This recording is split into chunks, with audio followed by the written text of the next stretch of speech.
16 ans. Convertie, elle a prêté allégeance à l'organisation État islamique il y a quelques jours. Les jeunes filles fragiles sont-elles plus que jamais la proie de Daesh? Christine Chapelle, Nathalie Benarek, Maud Gatineau. Une radicalisation rapide qui a surpris sa famille.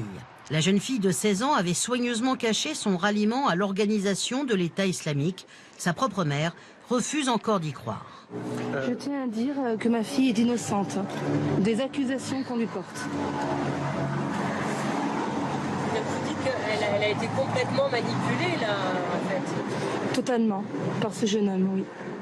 Une jeune fille fragilisée par le divorce de ses parents, en recherche d'un idéal, qui tombe amoureuse d'un fanatique rencontré sur Internet, c'est le profil type que ciblent les recruteurs de Daesh. L'État islamique fournit une espèce de réponse à un désarroi souvent de jeunes filles qui se sentent seules, abandonnées, qui ont un conflit avec leurs parents. Et ils s'engouffrent dans ce créneau, parce que les recruteurs sont très, très bien formés, très habiles, et ils les attrapent à travers l'Internet, à travers la consultation de sites, et ensuite, généralement, ils les séduisent. En septembre dernier, 4 femmes, dont une de 19 ans, étaient arrêtées après avoir préparé un attentat à la bombe près de Notre-Dame de Paris. Selon un rapport de l'antiterrorisme, d'avril 2014 à janvier 2016, 867 adolescentes auraient été signalées radicalisées et 280 Françaises seraient actuellement présentes en Syrie. Selon les vidéos de propagande de Daesh, les nouvelles converties ne serviraient plus seulement d'épouses, mais aussi de combattantes. À la une également, l'amertume des habitants de Bobigny après les lourds dégâts causés par des casseurs. Hier, c'est dans le calme que plus de 2000 personnes manifestaient leur soutien à Théo, ce jeune homme victime d'un viol présumé lors de son interpellation, quand des casseurs sont venus brouiller leur message. Ce soir, restent les dégâts considérables, mais aussi le geste héroïque d'un adolescent de 16 ans qui a sauvé la vie à une enfant piégée dans une voiture en feu.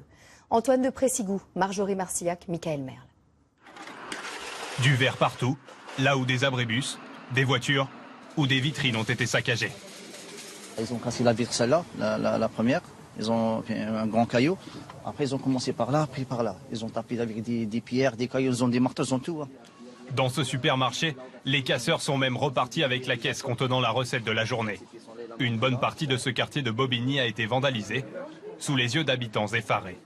Allez brûler nos voitures, empêcher que les bus travaillent. Je trouve pas ça normal. Ces gens-là doivent être punis sévèrement. Cette manifestation avait pourtant démarré dans le calme. 2000 personnes étaient venues protester contre les violences policières. Avant qu'un groupe de casseurs ne vienne perturber la manifestation. Les affrontements avec la police ont duré plusieurs heures. 37 personnes ont été interpellées. Les organisateurs du mouvement ont dénoncé ces débordements. D'autant qu'un drame a été évité de justesse grâce au courage d'un adolescent de 16 ans. Hier soir, à l'arrière d'une voiture qui commence à prendre feu, Emmanuel remarque un enfant tétanisé. J'ai aperçu une petite fille qui était à l'intérieur de la voiture. Je me dis, il ne faut pas que tu laisses la petite à l'intérieur. Je détache la petite, mais je me fais gazer par les policiers. Mais j'avance, j'arrive à déposer la petite là-bas, j'essaie de la consoler. Depuis, la petite fille a retrouvé sa mère à l'aide des policiers. La préfecture a d'abord attribué ce sauvetage de l'enfant au CRS, avant finalement de féliciter le jeune homme sur les réseaux sociaux. Emmanuel a bien sauvé une vie. L'état du véhicule après l'incendie ne laisse aucune place au doute. François Fillon, poursuivi par l'affaire d'emploi présumé fictif jusque sur l'île de la Réunion. En effet, même à 9000 km de Paris, il n'échappe pas à quelques rassemblements hostiles qui perturbent désormais chacun de ses déplacements. Avec ce matin, une messe dont l'évangile s'est révélé quelque peu ironique. Ce midi, quelques pas de danse inattendus. Et ce soir, un meeting à l'ambiance réconfortante. Reportage de nos envoyés spéciaux Amandine Atalaya, Pascal Chocnet, Justine Choquet. C'est un candidat qui, contre vents et marées, poursuit son chemin. Et François Fillon, le chrétien, a choisi de bon matin de s'arrêter à l'église. Moi, certains disent que vous avez des choses à vous faire pardonner. Pas vous. Bousculé en ce moment, François Fillon pensait probablement s'offrir ici un moment de sérénité. Mais sous les yeux de la presse invitée à la messe, le prêtre entame la lecture de l'évangile et le texte résonne étrangement. Parce que si nous pensons être quittes de tout ce que nous avons fait de mal. Sur le motif que personne ne nous a vus, nous nous trompons. Le prêtre poursuit, hasard du calendrier liturgique, nous jure-t-on. Tu n'en sortiras pas avant d'avoir payé jusqu'au dernier sou. Quoi qu'il en soit, la venue du candidat dans ce contexte n'aura pas enchanté tous les fidèles. Les valeurs chrétiennes, c'est pas ça. Quand je pense qu'on enlève de l'argent sur nos impôts sur le revenu et que nous, on stream tous les jours pour aller travailler, il y a une conscience à avoir. On ne peut pas faire ça aux gens. François Fillon se rend ensuite à un pique-nique sous les acclamations de centaines de militants. La messe n'est pas dite, veut-il faire comprendre. Je suis déterminé. Voilà. Avant de se lâcher.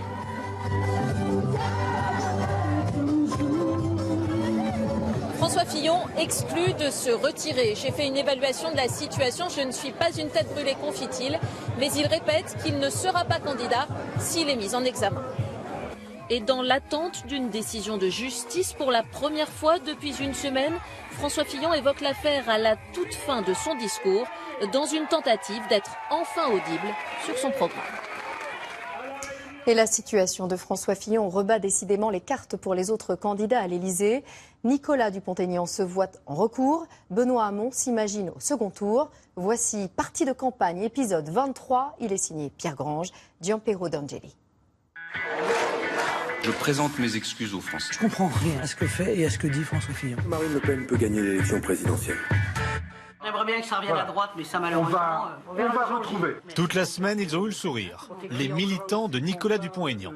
Ils espèrent récupérer les électeurs de droite déboussolés. Voilà, excellent. Voilà leur nouvelle affiche. Le recours, c'est lui.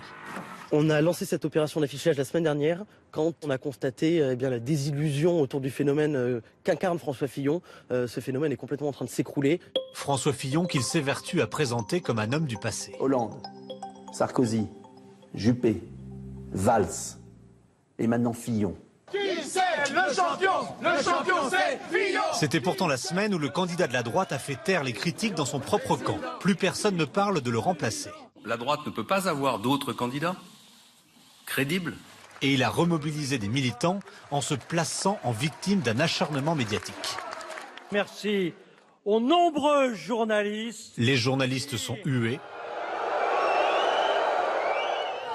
Et désormais à l'extérieur, une poignée d'opposants l'attendent avec des casseroles à chaque déplacement. Dans cette présidentielle qui ne ressemble à aucune autre, Benoît Hamon se dit désormais qu'il a des chances de se qualifier pour le deuxième tour. Il enchaîne les déplacements sur le terrain. Dans des salles où il n'y a plus aucun logo du Parti socialiste. Quand il cite un homme politique, il le choisit aux États-Unis. Savez-vous, j'avais cette discussion avec Bernie Sanders. L'homme qui a réveillé la gauche américaine à la primaire démocrate l'année dernière, avec ce slogan « Un futur qui inspire confiance ». Slogan qui plaît beaucoup à Benoît Hamon. Un futur désirable. Un futur désirable. Un futur désirable. Il se déplace seul, sans les ténors du Parti socialiste. Et il promet de tirer au sort 40 personnes parmi ses sympathisants pour travailler sur son programme. Vous allez faire dans la campagne beaucoup de déplacements de nuit. Là, il est 2 h du matin. Benoît Hamon veut parler de la souffrance au travail et convaincre des ouvriers qui se désintéressent de la politique. Bonjour, Monsieur Hamon. Pas Macron, moi. Tu vas le fâcher, Mercredi, il se retrouve à la table du président de la République lors d'un dîner officiel. François Hollande s'en amuse. Il partage un dîner avec celui qui l'a critiqué pendant toute la primaire. C'est la dernière fois que je m'exprime devant vous comme président de la République. Le jour même, le chef de l'État recevait aussi les Français d'origine asiatique. Le nouvel an lunaire. Pour l'année du coq. Le coq est combatif et brûle de beaucoup d'amour. Je le sais aussi. Partons maintenant chez Europe Écologie Les Verts. Leur candidat, Yannick Jadot, pourrait s'entendre avec le PS et retirer sa candidature. Mais pour le moment, il trouve que les discussions n'avancent pas. Les écologistes ne monteront pas dans le vieux bus diesel du Parti socialiste. Ils vont donc demander à tous les militants de voter ce mercredi pour ou contre des discussions avec le reste de la gauche. Marine Le Pen, elle, n'a fait qu'une sortie sur le terrain pour afficher un soutien sans faille aux policiers. Les commissariats sont véritablement lépreux. Et elle a concentré sa campagne dans les médias en enchaînant les interviews. Demain, elle visitera la frontière entre la France et l'Italie, là où François Fillon s'était rendu le mois dernier. François Fillon, lui, partira pour Compiègne et pour Limoges. Il veut labourer le terrain. Et il attendra la décision de François Bayrou. Sera-t-il candidat ou non? Il a promis de trancher dans les jours qui viennent.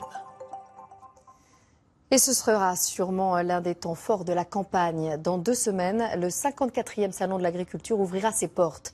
600 000 personnes sont attendues à ce rendez-vous d'un secteur en crise. Les agriculteurs doivent faire face aux incessantes pressions de leurs créanciers et aux fermetures quotidiennes d'exploitation. Pas de quoi entamer la motivation des plus jeunes. Jean-Baptiste Bouvet et Sébastien Maloiseau à l'école de l'Espoir dans un lycée agricole des Landes. Mais aussi... Cours de philosophie pour ces élèves, bientôt agriculteurs. Qu'est-ce qu'on met sous ce mot mondialisation? Alors, très peu ont grandi dans une ferme, seul 1 sur 5. Et malgré les crises que subissent la plupart des filières agricoles, ces jeunes croient en leur avenir. Laurie Alcade, 18 ans, veut devenir éleveuse de vaches laitières. Allez. Le métier d'éleveur n'est plus celui d'il y a 50 ans. Laurie sera bientôt une chef d'entreprise. De la production à la stratégie commerciale, elle reçoit ici une formation très concrète. On nous enseigne beaucoup de choses sur justement le bien-être animal, mais aussi les nouvelles approches agro-environnementales. Il faut s'adapter aux consommateurs. Il y a beaucoup de bio de plus en plus et c'est peut-être la nouvelle agriculture de demain aussi. Julien Payogue, 19 ans, veut devenir céréalier et maraîcher. ça serait quoi? Du pâturin. Ouais, un pâturin. Dans cette parcelle, les élèves ont planté une grande diversité de céréales et de légumineuses. L'agroécologie est davantage enseignée. Ces pratiques permettent de réduire l'utilisation des engrais et des pesticides. Ce métier est de plus en plus compliqué, lié aux contraintes climatiques et environnementales. La réglementation nous impose à avoir 3 cultures sur une exploitation et du coup ça nous oblige à se diversifier et c'est sécurisant pour une exploitation. Florian Lafourcade, 19 ans, veut devenir éleveur et céréalier. Bonjour madame.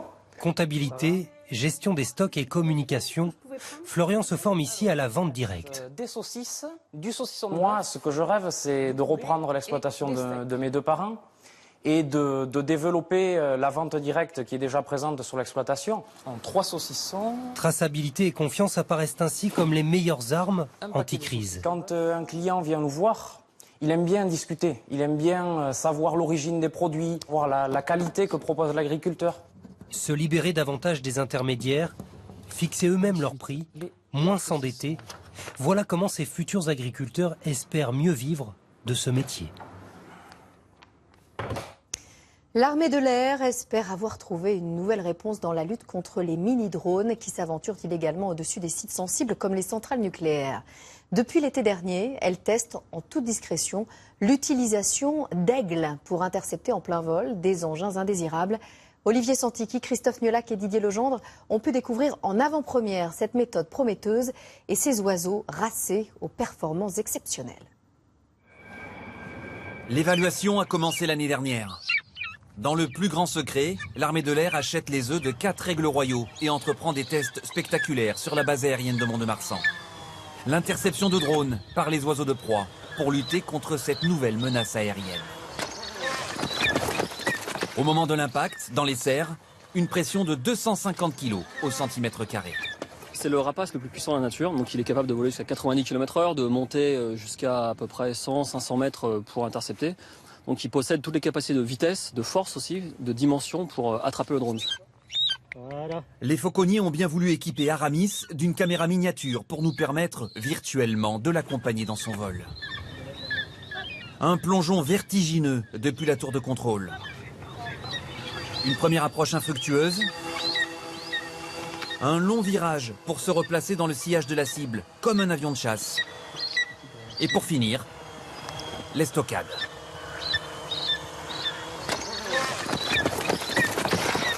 Athos, Porthos, D'Artagnan, à chaque fois les oiseaux défendent farouchement leur butin. Pour qu'il lâche le drone, en fait, il faut faire l'échange avec la nourriture. S'il a la proie, il ne lâchera pas la proie. Voilà. Ce comportement a été soigneusement développé. Depuis un demi-siècle, les aviateurs utilisent des faucons pour éloigner les volatiles des pistes d'atterrissage. Et l'expérience a servi pour le dressage des 4 mousquetaires. Dès l'âge de 3 semaines, on a commencé à nourrir donc les aiglons sur des carcasses de drones. On rentrait dans les volières avec des carcasses de drones en mouvement. Les oiseaux devaient descendre volontairement pour jouer. Et à l'issue du jeu, les oiseaux étaient nourris. Après les premières expérimentations, il a fallu reproduire en 3 dimensions les pattes de chacun des rapaces pour leur confectionner des protections sur mesure en kevlar et en cuir. De quoi saisir sans dommage ces hélicoptères miniatures qui, depuis 2 ans et demi, ont multiplié les survols de centrales nucléaires ou de bases militaires avec des risques majeurs. La capture de renseignements sur des sites sensibles de la défense, des installations prioritaires de défense ou autres sites sensibles, mais également des charges de toute nature qui pourraient représenter une menace directe, soit pour les infrastructures, soit pour les personnels exposés. Des charges, c'est-à-dire des substances chimiques ou des explosifs, dangereux à détruire au fusil si le drone évolue au-dessus d'un stade bondé par exemple. Parce qu'ils déposent leur proie au sol, les aigles pourraient être plus efficaces lorsqu'ils auront gagné en maturité et en muscles. Les exercices de renforcement et d'obéissance sont quotidiens. À 9 mois, les oiseaux ont déjà un gabarit d'adulte, 4 kilos et 2 mètres d'envergure. Au-delà de ces animaux magnifiques, des solutions beaucoup plus techniques sont à l'étude, comme le brouillage ou la prise de contrôle à distance. Tous les experts le disent, pour être efficace, la lutte contre les drones malveillants implique de maîtriser l'ensemble des contre-mesures. 200 €, c'est en moyenne ce que vous dépensez en produits ménagers chaque année. Une somme qu'il vous est maintenant possible de réduire considérablement en fabriquant vous-même vos produits. Une manière aussi de nettoyer écologique, moins toxique. Des ateliers et des stages se développent un peu partout en France. Anne-Marie Blanchet et Jean-François Drouillet ont mis la main à la pâte. Alors aujourd'hui, on va faire 3 recettes. Vous avez tous les ingrédients qui sont au centre de la table. Savon en paillettes, vinaigre blanc, bois de Panama, cristaux de soude, des ingrédients pour une cuisine très spéciale puisqu'il s'agit de fabriquer ses propres produits ménagers de façon naturelle et saine. C'est la santé, c'est le porte-monnaie parce que c'est plus économique et puis c'est d'être conscient de ce qu'on utilise en fait. Au cours de ce stage, les personnes apprennent à fabriquer leur lessive, liquide vaisselle, nettoyant multi-usage, étiquetage obligatoire et une demi-heure de préparation en moyenne pour chaque produit. Il faut faire attention seulement aux quantités, qu'elles soient justes, mais c'est pas compliqué. C'est très ludique en fait, c'est assez sympa et je trouve ça rapide. C'est important pour moi de regarder les composants, voir qu'il n'y a pas de risque. La méfiance à l'égard de certains produits ménagers traditionnels, voilà pourquoi ce type de stage se multiplie. On se retrouve aujourd'hui avec des produits conventionnels qui nous mettent dans une situation relativement paradoxale puisqu'on veut nettoyer sa maison et au final on se retrouve avec des vapeurs toxiques, des produits cancérigènes. De retour chez elle, cette stagiaire teste ses fabrications. Ça sent bon en tout cas. C'est bien nettoyé, c'est pas gras, donc ça marche bien. L'engouement est tel que des supermarchés, bio notamment, organisent eux aussi des stages gratuits parfois. Beaucoup ont créé des linéaires spécifiques avec également des kits et des recettes pour débutants. C'est aussi bien des hommes que des femmes. C'est plutôt du 20-30 ans. On nous dit souvent « Ah, c'est les produits de ma grand-mère, ça me fait rigoler ». Et puis ils reviennent à ces produits-là qu'on connaît depuis toujours, mais qu'on a un peu oubliés avec la consommation de masse. Donc voici mon blog. Une tendance forte favorisée par les blogueuses comme celle-ci, nombreuses sur Internet à faire partager leur expérience. Avec 7 produits de base, Émilie Cour nettoie tout dans la maison. Les produits ne sont pas du tout chers. Le vinaigre blanc, ça coûte à peu près 50 centimes en grande surface. Le bicarbonate de soude comme ça coûte 3,50 €, 4 €. Surprenant par exemple, l'efficacité du vinaigre blanc chaud comme anti-calcaire. J'ai rien qu'en faisant ça, aucun effort. Ou son mélange eau-glycérine comme anti-poussière, le tout pour un coût dérisoire. Rejoignons maintenant les Pyrénées et les pistes enneigées. En ce week-end de vacances de février, nos chérubins sont nombreux à chausser leurs skis, leurs planches magiques pour leurs premières initiations. Une épreuve décisive avant de pouvoir dévaler les pentes et raconter la saga à Nathalie Pellerin, Éric Boucher et Julien Clouzot. Premier pleur pour certains, de l'impatience pour d'autres. Mais à l'approche du début du cours, tout le monde l'avoue. J'ai un peu peur. J'ai peur un peu. Les parents ne sont plus là et tout se complique. J'y arrive pas avec les skis. Toutes les bases sont passées en revue. Chasse-neige, le canard, l'escalier, comme ça, en parallèle. Ça va, c'est assez facile, mais je pense que ça va se compliquer un petit peu. Direction la toute première descente. Et avec les premières chutes. J'arrive pas. J'avais mes skis qui se croisaient comme ça. Et donc du coup j'ai fait une roulette sur le côté. Et les premières victoires. Ouais, c'est pas trop grave. Je suis fière parce que j'ai réussi à descendre, mais que c'était un peu dur quand même. Au début j'avais pas la bonne position, après j'ai trouvé. Et du coup je suis venue ici, mais je suis un peu rentrée dans ma sœur. Elle est plus vite que maman. Quant aux impressions... Ça va vite, trop bien. C'était moyen, c'est amusant. Et déjà, les premières ambitions se dessinent. J'aimerais bien faire des pistes rouges et noires, mais je suis en train d'apprendre. Monter sur des grandes pistes. Comme ça, après, l'après-midi, je peux skier avec mes parents. Quant aux parents, ils ne sauront sûrement pas tout. Oh, je pense pas que moi j'aurais besoin de raconter. Je vais leur montrer. Et ils seront à coup sûr épatés par tous ces progrès. Eh oui, on l'est toujours. Et tout le week-end, nous sommes partis à la rencontre de ceux qui ont fait de la montagne leur métier. Terminons ce soir par les terrassiers de l'extrême. Ces hommes qui travaillent à sécuriser pour les skieurs l'un des passages les plus dangereux du massif du Mont-Blanc, l'Aiguille du Midi, juste au-dessus de Chamonix. Johan Engen et Didier Legendre au cœur de l'enfer blanc. À près de 4000 mètres d'altitude, moins 20 degrés, un vent glacial et de la neige qui submerge tout. Ah putain de merde.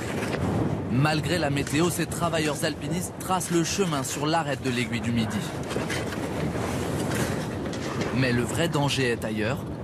Ils ont 1000 mètres de vide sous les pieds. Si jamais on chute dans la face nord, on va pas pouvoir se retenir si on n'est pas encordé. Une sécurité d'autant plus nécessaire dans ces conditions infernales. Bon les gars, on va remonter là. On va remonter. Moi je vois plus clair.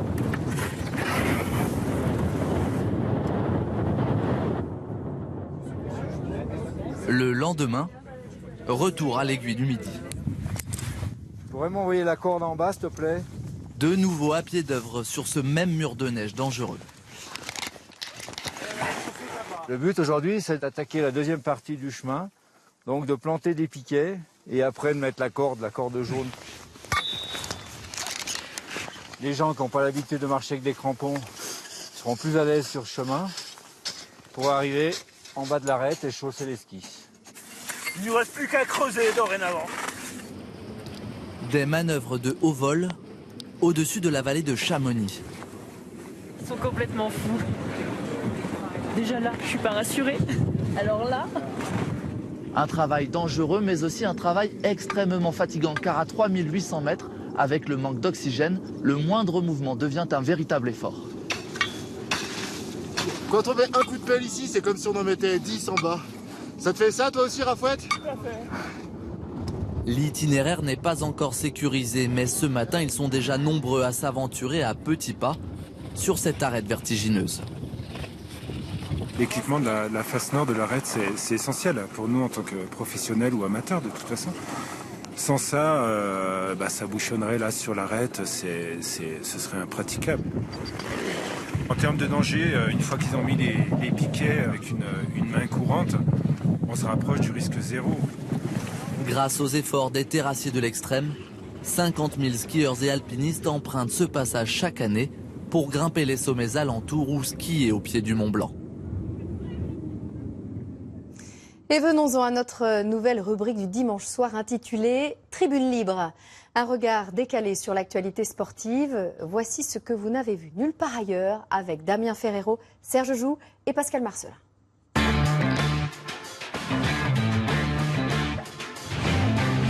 Cette semaine, pour les 4 saisons du sport féminin, nous vous emmenons faire de l'athlétisme. Ici, c'est une compétition un peu particulière. Elle est unique en Europe. Il faut bien sûr être performant pour y participer, mais surtout, être une femme. C'était le dernier meeting avant les championnats de France, la semaine prochaine. De Paris à Genève, le capitaine Yannick Noah et ses joueuses de tennis étaient en opération spéciale. La mission ? Éliminer la Suisse. Lors de la Fed Cup ce week-end, il y a d'abord eu de la relaxation. C'est notre moment de détente de la journée. Avant l'action, puis la déception pour les James Bond Girls françaises, éliminées en quart de finale.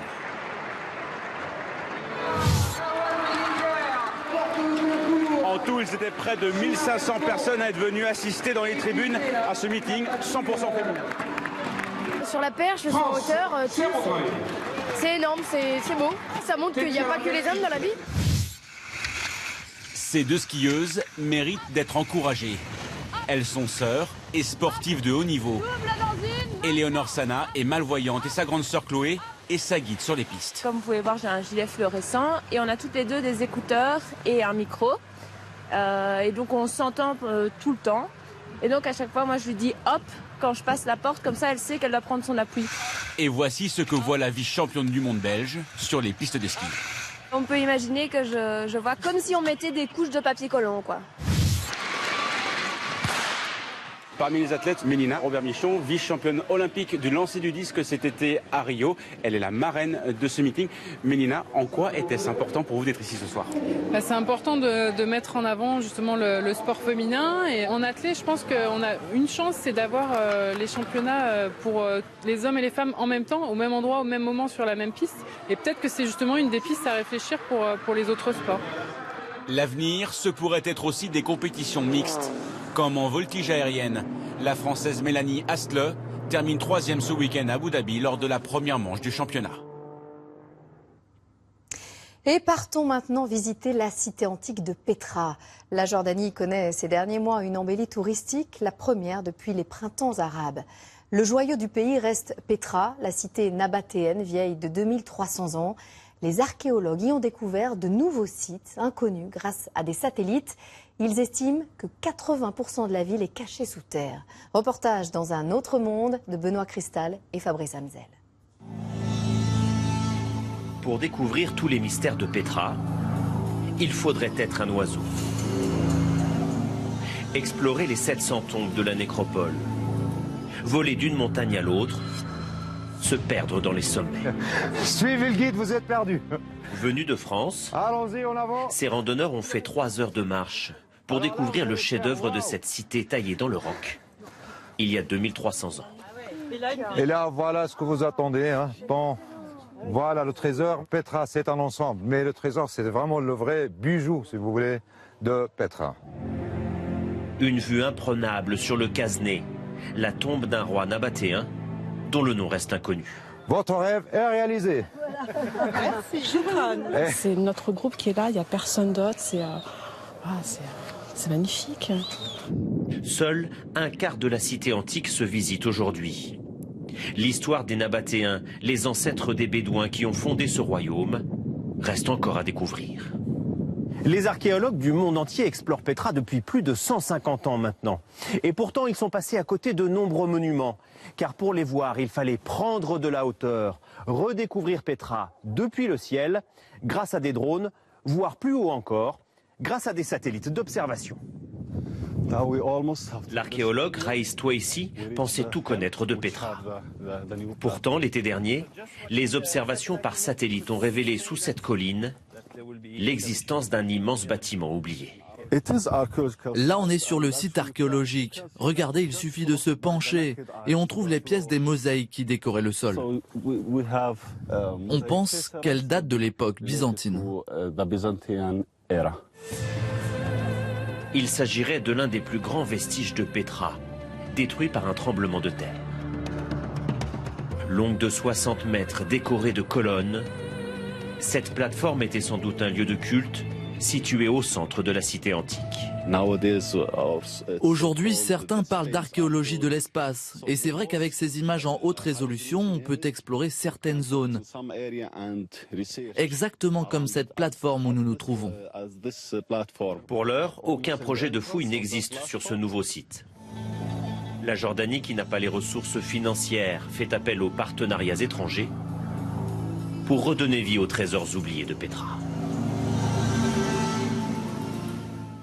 Sublime. Trouver l'idée originale, ne pas vider la carte, surprendre l'être aimé. Et si la Saint-Valentin, c'est dans 2 jours, s'apparentait plus à un casse-tête qu'à une fête, pour vous aider dans votre sélection de belles attentions, voici une suggestion de quelques moments de plaisir à partager. Corinne Magnier et Karine Bourdet vous emmènent au paradis des bonnes idées pas chères dans la plus romantique des voitures.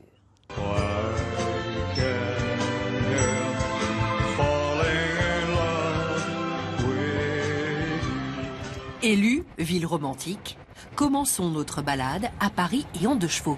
Désuets, nostalgiques ou ultra chic, des couples d'amoureux ont déjà réservé plus de 5000 promenades en 1 an. Ça plaît beaucoup, la 2 chevaux et la Tour Eiffel. 2 symboles forts de Paris. Pour une demi-heure, ça revient à 60 €, la location de la voiture avec chauffeur. Caroline et Michael, eux, sont venus imprimer leur amour dans un bel album.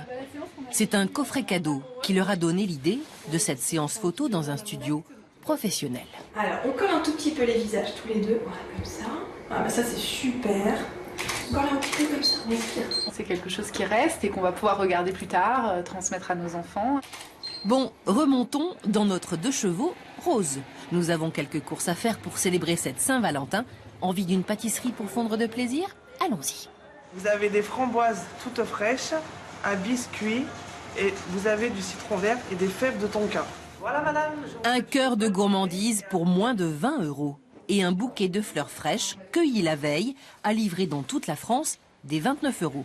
Et oui, une preuve d'amour sans casser sa tirelire, c'est possible. C'est grâce à notre approvisionnement auprès de producteurs en circuit court qui nous permet de gagner 3 à 5 jours de fraîcheur par rapport à nos concurrents ou aux fleuristes traditionnels. Floral, fruité et aussi très tendance, la T-Box à 21 € à commander sur Internet. La T-Box Tea for Two, la T-Box de la Saint-Valentin. Ah oui, il n'y a pas que du thé en fait. Non, il y a des gourmandises, et un accessoire autour du thé. Я тебя люблю. 我爱你. Se dire je t'aime dans toutes les langues et oser le faux mariage, célébré dans cette chapelle éphémère par le sosie d'Elvis, ça, c'est gratuit. Avis à tous les Valentins. Je vous déclare unis, au nom d'Elvis Presley, unis par les liens sacrés du mariage. Allez, partons maintenant au cinéma. Parmi les sorties de mercredi prochain, un film qui a bouleversé la Croisette lors du dernier festival de Cannes. Loving raconte une histoire vraie, celle d'un couple d'Américains, elle noire, lui blanc, qui s'est battu pour faire reconnaître son mariage dans l'Amérique des années 60. Un crime dans les États ségrégationnistes du Sud. Une bouleversante histoire d'amour à qui Évangeline Barbaroux et Julia Cher ont attribué leur palme. Ils sont là! Qu'est-ce que tu fais dans ce lit, toi? On est mariés. Ça vaut rien ici. Nous sommes en 1958 dans le sud des États-Unis. Les mariages entre blancs et noirs sont interdits. C'est pas juste! Le couple est condamné à quitter la Virginie pendant 25 ans. Dis à cette femme de venir ici. L'histoire aurait pu s'arrêter là, mais Madame Loving est du genre tenace. On va peut-être perdre une bataille. Mais on veut gagner la guerre. Philippe Hirschkopf était l'avocat du couple. Il se souvient de ce petit bout de femme, surnommé Brindille. Elle ne jouait pas du tout la carte de la victime. Elle disait simplement « Je veux élever mes enfants, vivre avec mon mari et pouvoir rendre visite à ma famille ». C'est tout ce qu'elle voulait. Être tranquille et bénéficier des mêmes droits que n'importe qui. Un documentaire avec de précieuses images d'archives du couple avait déjà raconté le long combat judiciaire des Loving. Le film suit la même trame. Pour faire reconnaître leur mariage en Virginie, ils iront jusqu'à la Cour suprême des États-Unis. Si vous êtes arrêtés, vous avez mon numéro. Vous leur dites de nous appeler tout de suite. Eux, les Américains modestes, seuls face à l'institution. Je vais te construire. Et c'est là toute la beauté du film, la simplicité d'une histoire d'amour qui va changer le cours de l'histoire. Dites au juge que j'aime ma femme. En 67, 9 ans après leur union, la Cour suprême rend son arrêt et leur donne raison. Aucune loi ne peut interdire un mariage mixte. Les Loving et tous les autres peuvent s'aimer librement. Je peux prendre soin de toi. Autre sortie notable ce mercredi, Alibi.com, une comédie déjantée. Alibi.com, c'est le nom d'une société florissante qui fournit des alibis à ceux qui ont des choses à se reprocher. Une comédie écrite par la bande qui avait triomphé avec Babysitting, réalisée par Philippe Lachaud et avec notamment à l'écran Nathalie Baye et Didier Bourdon. Gérard et ma belle-mère. Fauve. Désormais, il suffit de prononcer ce mot pour savoir de qui on parle. Avec son sourire franc, sa crinière rouge et son talent de danseuse, elle a conquis la France entière. Fauvoto se transforme aujourd'hui en reine du disco dans la comédie musicale Saturday Night Fever au Palais des Sports de Paris, dans le respect du film culte avec John Travolta. Bénédicte Duran, Damien Blondeau et Alain Bobet nous font vivre la fameuse fièvre du samedi soir. Dès qu'on l'aperçoit, on se dit que Fauve Auto porte vraiment bien son prénom. Puissance, souplesse, 1,73 m d'énergie pure. Rendez-vous au studio de danse où elle avait débarqué en provenance de sa Normandie il y a 11 ans de cela. J'ai l'impression que vous avez peur de rien, en tout cas vous donnez cette impression-là. Non, j'ai peur de rien. J'ai peur de rien, j'ai juste peur de pas être à la hauteur et de déplaire. Retour sur l'enfance de Fauve avec Pascal, son papa. C'était à Noël, ça? C'était à Noël, un matin de Noël, ça, je crois. Avec les chaussures de danse. Première chaussure. Je trouve que ce prénom est parfait. Ça lui va comme un gant et effectivement peut-être difficile à porter quand elle était petite, mais maintenant... Ça forge. Une famille joyeuse, artiste, 3 enfants libres mais éduqués. Oui, c'est vrai. Et confiance n'est pas peur. Te laisse pas marcher dessus, ma fille. Enfin, il y a toutes les valeurs que j'ai aujourd'hui, je crois. Elle est ultra professionnelle avec un brin de folie et c'est ce qui fait qu'elle est là. Jeudi dernier, soir de première. Dernier préparatif. Dans sa loge, Fauve se concentre. J'ai travaillé, je me suis couchée tard, je me suis levée très tôt, donc j'ai pas fait tout ça pour rien. Donc si la première je la foire, ça serait... C'est que là-haut, ils sont pas avec moi. Mais en général, ils sont avec moi parce que je travaille bien.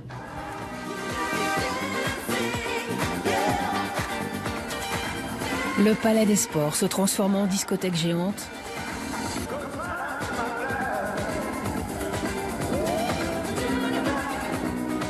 « 4500 personnes debout. Et bien sûr, c'est Fauve qui mène la danse.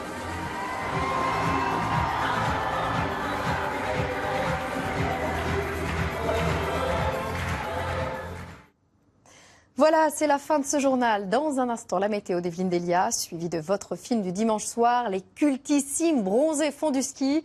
Demain, à 13h, vous retrouvez Jean-Pierre Pernaut. À 20h, Gilles Boulot et le week-end prochain, Anne-Claire Coudray.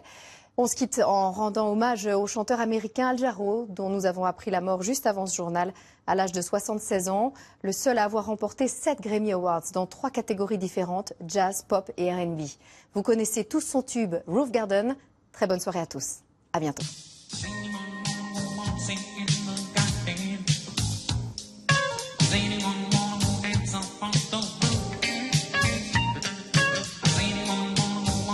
Ain't